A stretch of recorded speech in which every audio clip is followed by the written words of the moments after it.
Chapter 8. A Pirate Bold to Be. Tom dodged hither and thither through lanes until he was well out of the track of returning scholars, and then fell into a moody jog. He crossed a small branch 2 or 3 times, because of a prevailing juvenile superstition that to cross water baffled pursuit. Half an hour later he was disappearing behind the Douglas mansion on the summit of Cardiff Hill, and the schoolhouse was hardly distinguishable away off in the valley behind him. He entered a dense wood, picked his pathless way to the center of it, and sat down on a mossy spot under a spreading oak. There was not even a zephyr stirring. The dead noonday heat had even stilled the songs of the birds.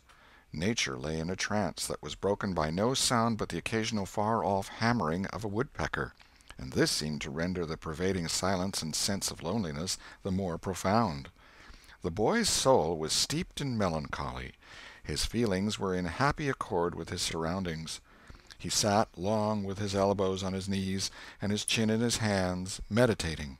It seemed to him that life was but a trouble at best, and he more than half envied Jimmy Hodges, so lately released. It must be very peaceful, he thought, to lie and slumber and dream forever and ever, with the wind whispering through the trees and caressing the grass and the flowers over the grave, and nothing to bother and grieve about, ever any more.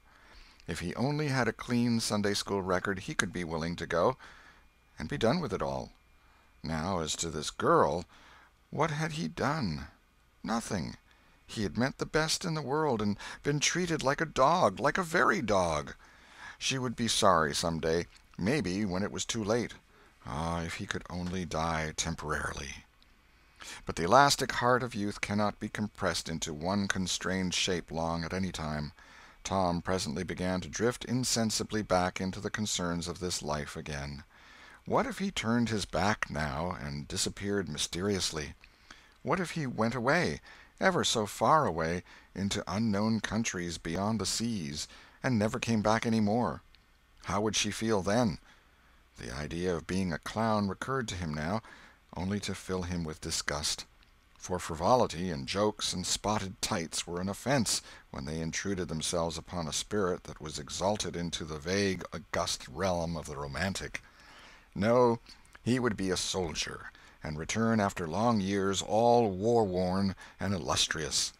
No, better still, he would join the Indians, and hunt buffaloes and go on the warpath in the mountain ranges and the trackless great plains of the far west, and away in the future come back a great chief, bristling with feathers, hideous with paint, and prance into Sunday-school some drowsy summer morning, with a blood-curdling war-whoop, and sear the eyeballs of all his companions with unappeasable envy.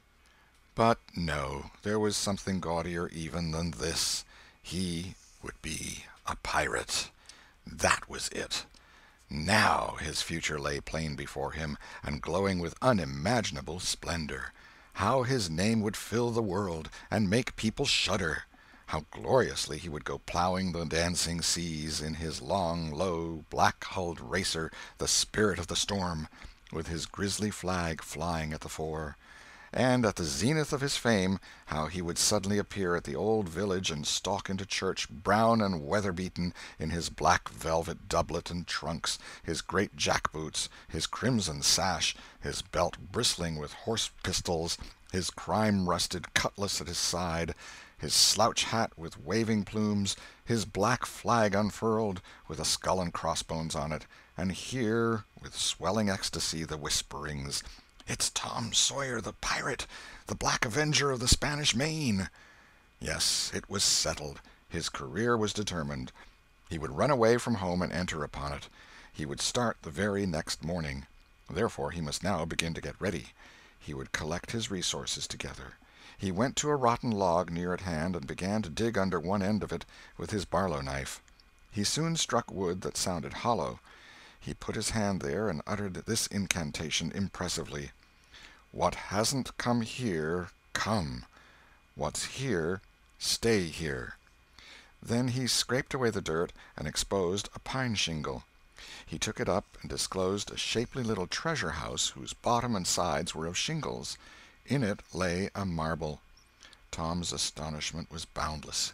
He scratched his head with perplexed air and said, Well, that beats anything." Then he tossed the marble away pettishly and stood cogitating. The truth was that a superstition of his had failed, here, which he and all his comrades had always looked upon as infallible. If you buried a marble with certain necessary incantations and left it alone a fortnight, and then opened the place with the incantation he had just used, you would find that all the marbles you had ever lost had gathered themselves together there, meantime, no matter how widely they had been separated. But now this thing had actually and unquestionably failed. Tom's whole structure of faith was shaken to its foundations. He had many a time heard of this thing succeeding, but never of its failing before. It did not occur to him that he had tried it several times before, himself, but could never find the hiding-places afterward. He puzzled over the matter some time, and finally decided that some witch had interfered and broken the charm. He thought he would satisfy himself on that point, so he searched around till he found a small sandy spot with a little funnel-shaped depression in it. He laid himself down and put his mouth close to this depression and called, "Doodle-bug, doodle-bug, tell me what I want to know. Doodle-bug, doodle-bug, tell me what I want to know." The sand began to work, and presently a small black bug appeared for a second and then darted under again in a fright. "He doesn't tell, so it was a witch that done it. I just knowed it." He well knew the futility of trying to contend against witches, so he gave up discouraged. But it occurred to him that he might as well have the marble he had just thrown away, and therefore he went and made a patient search for it. But he could not find it.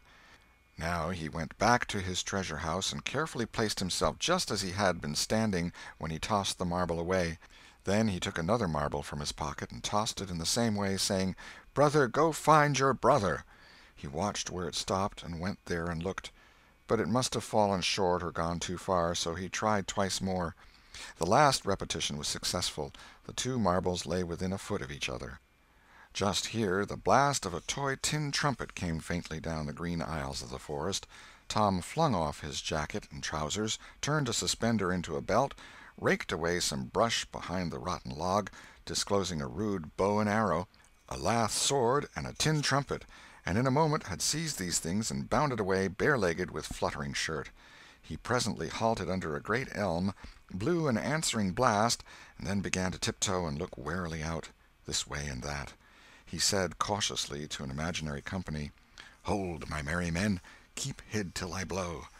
Now appeared Joe Harper, as airily clad and elaborately armed as Tom. Tom called, "Hold! Who comes into Sherwood Forest without my pass?" "Guy of Guisborne wants no man's pass. Who art thou that dares to hold such language?" said Tom, prompting, for they talked by the book from memory. "Who art thou that dares to hold such language?" "I, indeed. I am Robin Hood, as thy caitiff carcass soon shall know." "Then art thou indeed that famous outlaw? Right gladly will I dispute with thee the passes of the merry wood.